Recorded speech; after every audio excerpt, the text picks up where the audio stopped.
Hi everyone, this is Sarfraz from Aristotle Prep, and we are looking at question 73 from the OG13 RC chapter.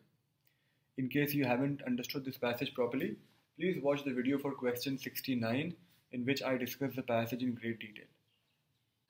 So the question says, the passage suggests that Lepsock believes that compared to 19th century American women, 18th century American women were whatever.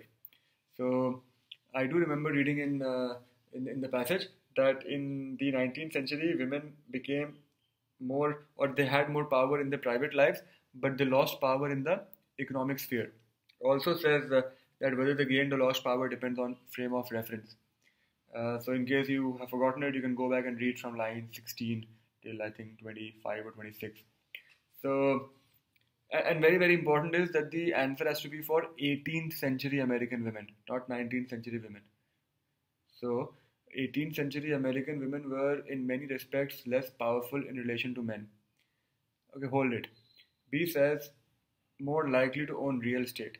Now, don't be confused, it is the 19th century women who are more likely to own real estate. The passage clearly says that, not the 18th century. So, B is wrong.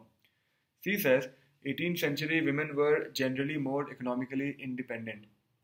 Hold this also, because I remember reading in the passage that 19th century women lost power in the economic sphere, which means 18th century women must have been more economically strong or independent. So, looks like a good option to me. I'll hold C.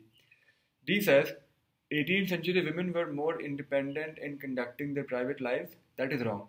19th century women were more independent in conducting their private lives.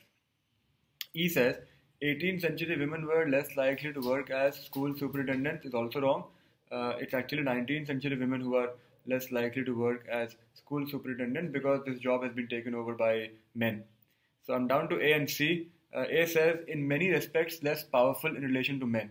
I don't think that is true because the Lepsock clearly says that in some spheres women gained power in 19th century, in some spheres they lost power. So it may even be equal. So I can't say that in many respects they were less powerful.